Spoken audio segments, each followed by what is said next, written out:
ditempatkan oleh James Raven dan sudut sudah dilakukan. Jadi kebetulan terhadap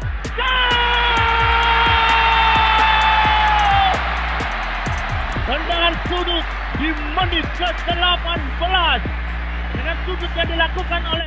Oke, selamat datang dan selamat berjumpa kembali sahabat-sahabat Garuda dimanapun kalian berada. Di euforia kali ini, selain kemenangan timnas Indonesia, tetapi ada pertemuan yang khusus, di mana pertemuan Pak Erick Thohir di sini sangat luar biasa bersama Presiden FIFA Gianni Infantino di Paris ya. Dan itu menarik empati dari para pecinta sepak bola dunia, khususnya untuk sepak bola tanah air, para pandit dan para pengamat. Begitupun dari para netizen yang ada di Indonesia ini ataupun di luar sana sedang bertanya-tanya, apalagi para rival dari timnas Indonesia itu sendiri. Kita ketahui bersama Malaysia sedang menyoroti dari permainan timnas Indonesia U19 saat ini, dan dari para Thailand, kemudian Vietnam yang sudah gugur, dan juga lebih khususnya adalah dari skuad Australia, di mana timnas Indonesia sudah melaju ke semifinal dengan mengalahkan Timur Leste dengan skor 6-2. Tetapi sesuatu yang sangat menarik juga ini sahabat-sahabat Garuda, pemain yang dulunya dianggap enteng banget ya. Jadi Jan Raven masuk sebagai starter dan membuat kejutan di laga kali ini. Jadi starting 11 dari timnas U19 kali ini yang diturunkan oleh Coach Indra Shafri dengan mengandalkan dua striker yaitu Arkan Kakak dan Jan Raven. Alhasil dari Jan Raven berhasil menciptakan 2 gol dan juga 1 assist ya. Di mana kemenangan timnas Indonesia melawan Filipina tadi itu dengan skor 6-2, kemudian menang 2-0 ke lawan Kamboja, kemudian Filipina ya, pertandingan pertama itu dengan skor tanpa balas yaitu 6-0. Kemudian Indonesia U19 di sini sukses sapu bersih kemenangan di fase grup Piala AFF U19 dan pastikan diri lolos ke semifinal Piala AFF U19 2024. Dengan itu sosok dari Jan Raven ini sangat luar biasa, kontribusinya kepada timnas saat ini dengan sekaliber dari para gelandang yang mulai diatur oleh Coach Indra Shafri. Akhirnya Coach Indra Shafri di sini ketika melawan Timur Leste tentunya dengan dari berbagai kritikan dari para pengamat ataupun para supporter dari timnas Indonesia, sehingga Indra Shafri menurunkan dengan skuad yang ada saat ini. Tetapi permainan dari timnas Indonesia saat ini sahabat-sahabat Garuda masih penuh perlu banyak PR yang harus dilaksanakan. Tugas dari Indra Shafri ini masih banyak ya, karena lawan sesungguhnya timnas Indonesia nantinya yaitu adalah ketika masuk semifinal. Jadi lawan-lawan timnas Indonesia akan lebih tangguh lagi ya. Kalau kita ketahui bersama untuk fase grup saat ini di grup A ini, meskipun tanpa taktik, banyak yang memprediksi bahwa timnas Indonesia itu tanpa pelatih, tanpa taktik sudah dipastikan menang. Tetapi pertanyaannya juga ketika melawan Kamboja dengan parkir bus yang dilakukan oleh pelatih Kamboja dan skema serangan balik yang dilakukan oleh pelatih Kamboja, sehingga membuat dari timnas Indonesia di sini kesulitan. Dan pada kali ini ketika melawan Timur Leste, alhasil timnas Indonesia menyajikan permainan yang cukup baik lah daripada 2 laga sebelumnya. Jadi mulai dari serangan-serangan yang dilakukan, kemudian juga antisipasi dan sedih berganti dari serangan dari Arkan Kakak dan Jan Raven, dan alhasil timnas Indonesia melaju ke semifinal. Kembali kepada pertemuan dari Pak Erick Thohir, di sini ada 2 kemungkinan ya sahabat Garuda. Yang pertama, ketika berfoto dengan pelatih Presiden FIFA yaitu Gianni Infantino di sana, pertemuan dari keduanya sesuatu yang tidak mungkin juga kalau tidak ada hal yang penting bertemu. Jadi bukan sekedar main-main ya, Pak Erick Thohir ke sana bukan hanya sekedar untuk berfoto-foto, tetapi ada 2 kemungkinan. Pastilah menyentil bagaimana perkembangan untuk siapa? Martin Paes, atau bahkan yang saat ini sedang desas-desus timnas Israel yang saat ini sedang diminta oleh Palestina ya untuk digusur dari Olimpiade Paris ya. Jadi kemungkinan timnas Indonesia punya peluang untuk tampil di Olimpiade Paris. Tetapi ini masih kita menunggu ya. Kita menunggu kabar resminya dari timnas, dari PSSI ataupun nanti dari pengumuman dari FIFA. Jadi suatu hal yang luar biasa malam ini kita nikmati bersama, euforia yang luar biasa dari pertemuan Pak Erick Thohir. Ada dua kemungkinan ya, soal Martin Paes atau dari pemain-pemain diaspora yang mengalami kesulitan di sana. Jadi kemudian yang kedua adalah pertemuan yang kedua, kemungkinan di sini timnas Indonesia bisa menggantikan timnas Israel yang saat ini sedang akan dilakukan konferensi pers atau rapat ya, rapat pertemuan secara tertutup kalau nggak salah ya.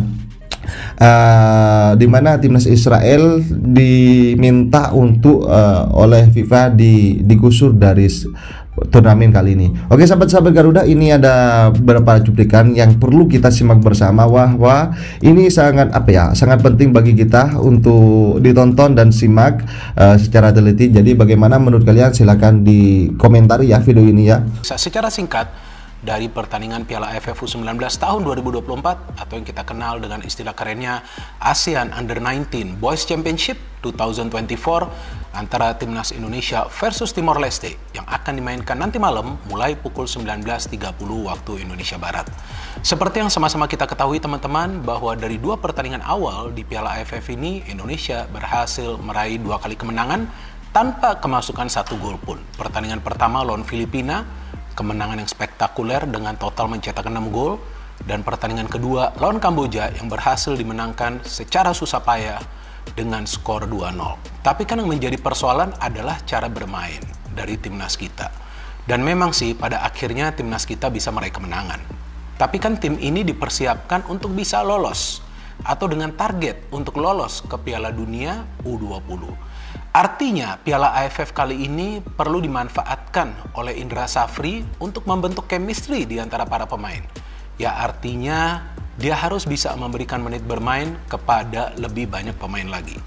Memang di pertandingan kedua lawan Kamboja, Indra Safri tidak melakukan rotasi sama sekali di starting lineup. Tapi karena para pemain kita kesulitan untuk bisa menciptakan peluang yang berbahaya, maka itu Indra Safri melakukan serangkaian pergantian pemain yang pada akhirnya timnas kita bisa meraih kemenangan dengan skor 2-0. Dan memang sih yang mencetak gol adalah dua center back kita ya, Kadek Arel dan juga Iqbal Gui Jangge yang juga mencetak gol di pertandingan pertama lawan Filipina. Dan saya sepakat dengan Indra Safri yang mengatakan kepada media bahwa gak masalah juga yang mencetak gol adalah center back, karena di timnas negara-negara lainnya juga ya gak harus juga striker yang mencetak gol. Betul sekali, apalagi di timnas level senior ya kan tidak selalu striker yang mencetak gol. Tapi kan yang kita kritisi adalah style of play dari timnas Indonesia U19 yang kita harapkan ya bisa juga menampilkan permainan yang atraktif. Artinya atraktif itu tidak harus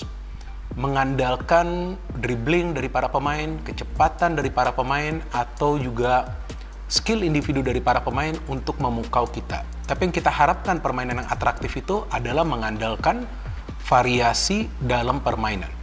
Variasi itu tidak harus juga diterapkan dalam urusan menyerang, tapi juga dalam urusan bertahan. Nah, saya tahu memang teman-teman lebih kritisi cara menyerang dari para pemain timnas Indonesia, tapi teman-teman juga perlu perhatikan cara bertahan dari para pemain kita.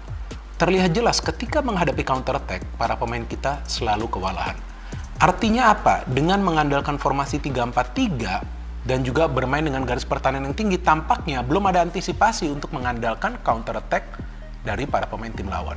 Memang Filipina dan juga Kamboja tidak berhasil mencetak gol ke gawang timnas kita.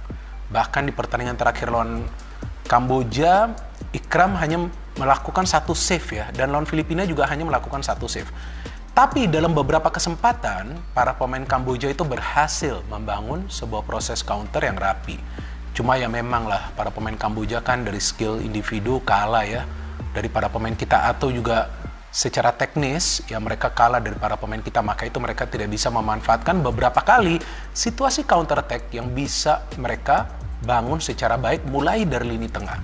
Nah artinya di pertandingan ketiga ini tentu selain juga menargetkan kemenangan, yang saya harapkan Indra Safri juga bisa membuat para pemain bermain lebih tenang, lebih rileks. Bukan artinya bermain dengan santai seolah-olah tidak perlu menang, enggak.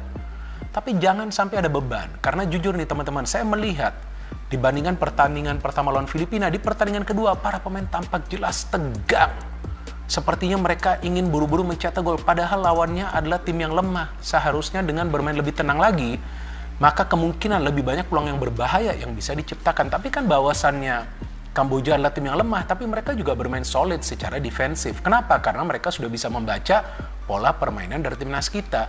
Dan saya juga sepakat dengan Indra Safri yang mengatakan bahwa dengan tim lawan bermain dengan low block, maka mau tidak mau harus mengandalkan crossing. Tapi pada saat crossing-crossing tersebut tidak begitu bermanfaat, tidak ada salahnya juga mencoba style of play yang berbeda dalam menyerang, yaitu mengandalkan through pass. Tapi kan tidak banyak through pass yang bisa diberikan dari lini tengah. Karena dari awal kita tidak punya pemain yang kreatif. Welber Jardim turun sedikit terlambat di pertandingan kedua lawan Kamboja, sehingga membutuhkan waktu untuk Welber Jardim juga untuk bisa nyetel. Tapi pada saat dia turun, kita bisa melihat dengan jelas Welber menjadi pemain yang bisa menghubungkan lini tengah dengan lini depan. Artinya dengan adanya pemain kreatif seperti Welber, ini yang menguntungkan bagi timnas kita.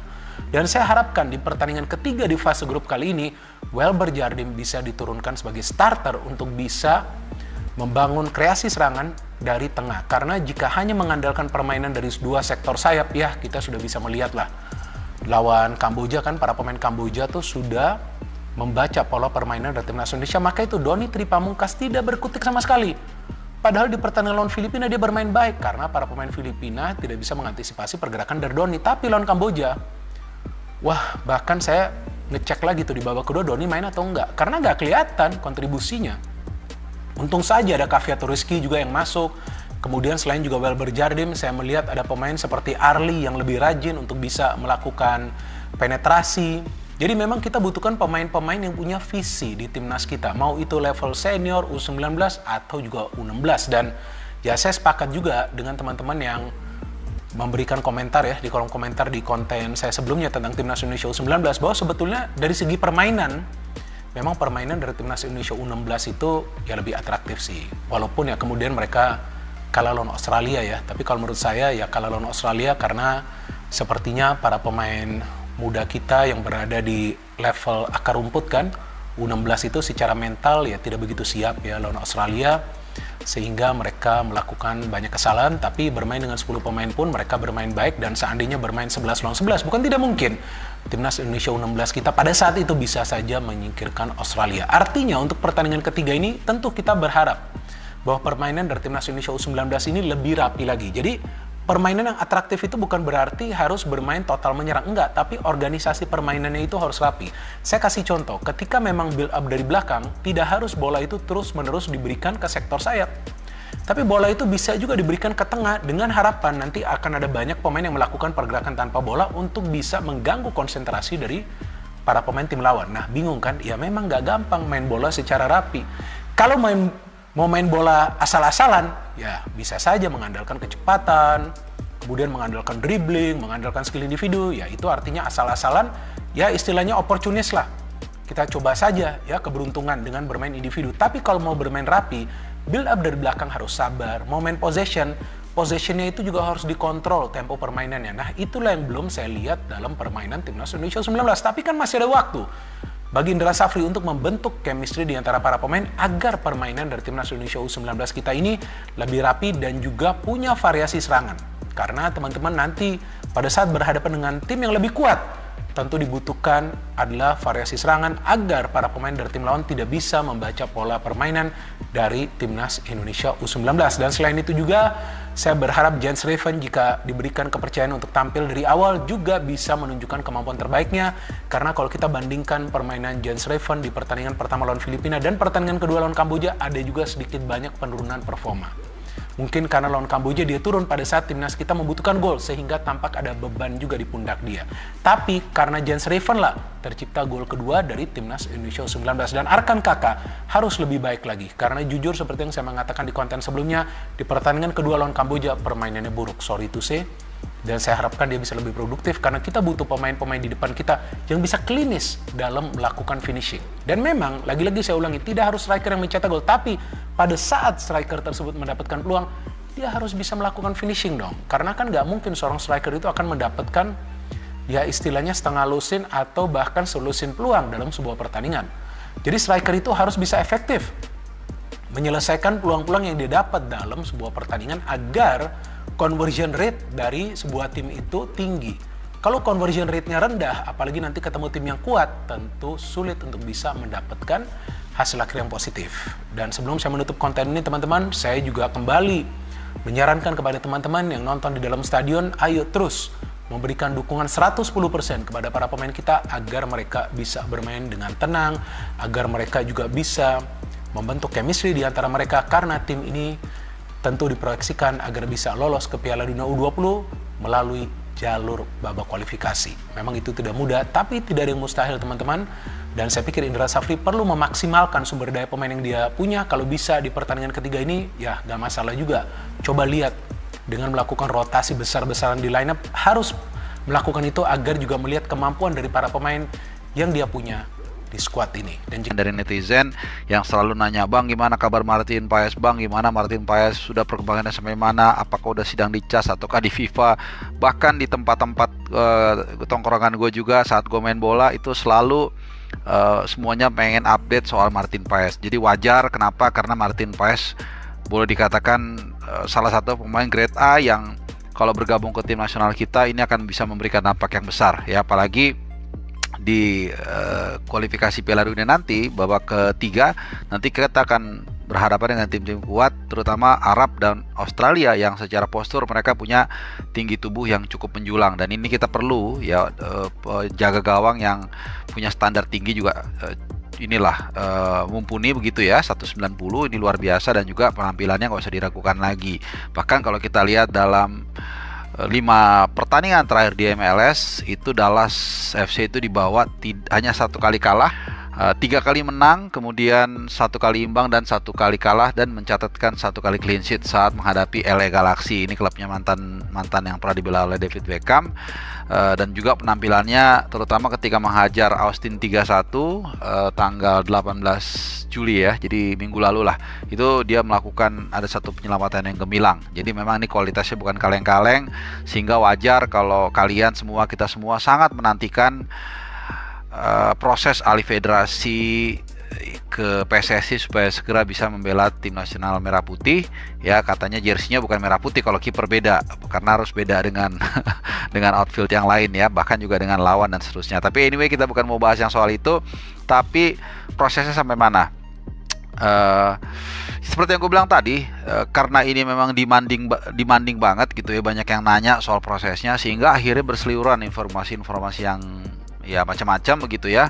Bahkan waktu itu sempat heboh karena Menpora mengatakan ya kira-kira bakal main lah Martin Paes bulan September nanti, which is ternyata dibantah juga sama PSSI, sama pihak PSSI atau federasi lah gitu ya. Jadi memang prosesnya nggak mudah. Bahkan juga sampai detik ini gue cek di jadwal sidang CAS itu bisa kalian akses ya, kalian yang terutama generasi muda ini kan juga lebih pintar ya dari gua lah gitu ya. Jadi bisa kalian lihat juga itu belum ada juga. Jadi kalau kita mengaca dari situasi terakhir, maka proses ini masih ada di FIFA. Ya, masih ada di FIFA, masih mencoba untuk dilakukan lobby-lobby. Ya memang tidak mudah, bahkan bukan berkali-kali lah. Pernah sekali gua kasih contoh, sebenarnya kasus, kalau kita melihat kasus yang serupa yang paling mirip atau preseden bahasa hukumnya, jurisprudensi, memang yang paling mirip adalah Nedim Betsrami, dan dia gagal di FIFA tapi berhasil di CAS ya. Jadi ya walaupun ada yang mengatakan argumen kita agak sedikit lebih banyak, paling enggak bahwa kita punya argumen saat itu Martin Paes memang sudah menginjak 21 tahun saat membela tim nasional Belanda U21 ya, cuman waktu itu karena Covid jadi mundur. Itu argumen yang agak sedikit berbeda dari Nedim Betsrami. Nah cuman balik lagi ya, memang tidak mudah untuk menganulir keputusan yang dikeluarkan oleh FIFA, karena bagaimanapun juga pasti pihak yang memberikan katakanlah larangan tersebut itu tidak mau kehilangan muka juga ya kalau tiba-tiba dianulir. Cuman ya kalau bukan Erick Thohir tuh pasti selalu punya jalan keluar ya, selalu punya solusi-solusi.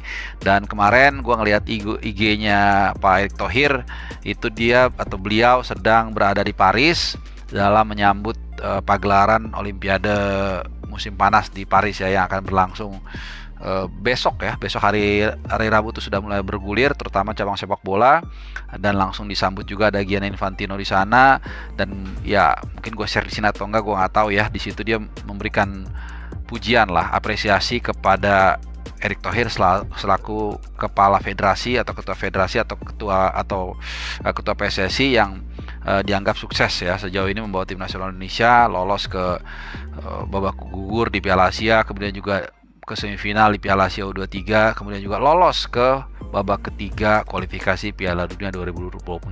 Nah, kalau kita lihat dari naga-naganya sih, mudah-mudahan dengan penyambutan, dengan dengan komunikasi yang dijalin oleh Pak Erick Thohir selama ini dengan PSSI cukup baik, melewati segala rintangan, mulai men-solve tragedi Kanjuruhan, walaupun juga belum selesai tuntas ya, kita juga mesti jujur, tapi kemudian banyak sekali hal-hal positif komunikasi yang dijalin, yang dibangun oleh ET dengan Gianni Infantino. Nah, memang kalau kita lihat sepintas ini hanya gambar biasa ya, beliau bersalaman, senyum dengan Gianni Infantino, tapi kan logikanya nggak mungkin dong dia nggak nyenggol-nyenggol sedikit soal Martin Paes. Pastilah itu akan kalau kita nggak perlu profesor lah untuk melihat situasi itu akan dimanfaatkan oleh Erick Thohir, which is itu normal-normal aja, sah-sah aja, selama memang kita memberikan argumen yang kuat ya. Tapi tetap aja kadang-kadang kita perlu juga ada pepatah mengatakan pegang kepala ular begitu ya. Ya kalau Gianni,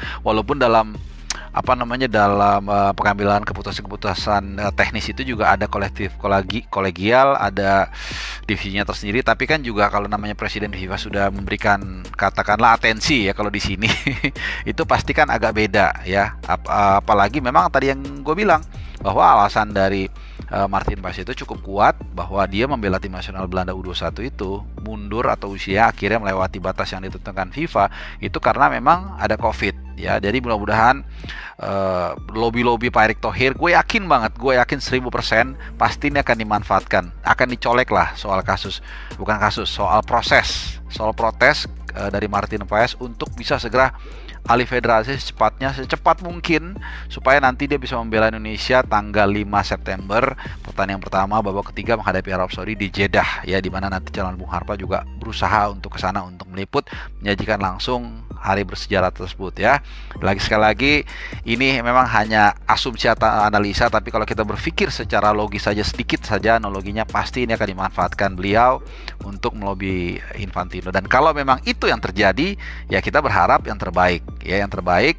Dan tentunya kalau kita bisa selesai di FIFA, ini artinya kita tidak perlu lagi berantem di CAS, Court of Arbitration for Sports ya. Tentunya ini membutuhkan biaya lagi, tenaga lagi, pikiran lagi, menyita waktu dan seterusnya, dan keputusan itu biasanya nggak cepet ya. Kalaupun kita katakanlah bersidang akhir bulan Juli ya, mungkin jangan-jangan bulan Oktober atau November baru ada baru ada keputusan, itu pun kalau diterima ya. Dan sementara kita bulan September itu ada 2 pertandingan, Oktober juga ada 2 tanggal 10 sampai 15, bahkan November juga ada. Jadi tahun ini kita ada 6 pertandingan ya, kualifikasi Piala Dunia round 3. Jadi ya kita berharap mudah-mudahan ya, selama ini sudah terbukti Pak Erick Thohir melobi sana lobi sini, ternyata jaringannya cukup luar biasa ya, termasuk mulai dari mendatangkan Argentina, kemudian memanggil kembali Nathan Chaon di Piala Asia U23 dan seterusnya. Jadi ya kita berharap tuah beliau ini bisa membawakan manfaat kalau memang benar ya, dan gue yakin sekali lagi